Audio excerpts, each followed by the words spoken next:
किसी दिन शेल्फ से एक ख्वाब को बाहर निकालूं, पढ़ूं और नींद की बेलों से दीवारें छुपा लूं।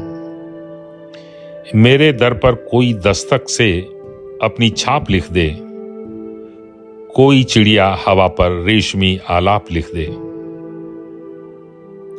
तरंगों से मेरी आंखों में उतरे नूर तेरा, कलाई में घड़ी और शहर में दस्तूर तेरा। गले में सौंध का एक हार, आंखों में नमी हो, सरे सहराए सीना एक लटकी बरहमी हो। बदन साड़ी के फेरे की कहानी से घिरा हो, कमर का एक कोरा नर्म पारा जल रहा हो।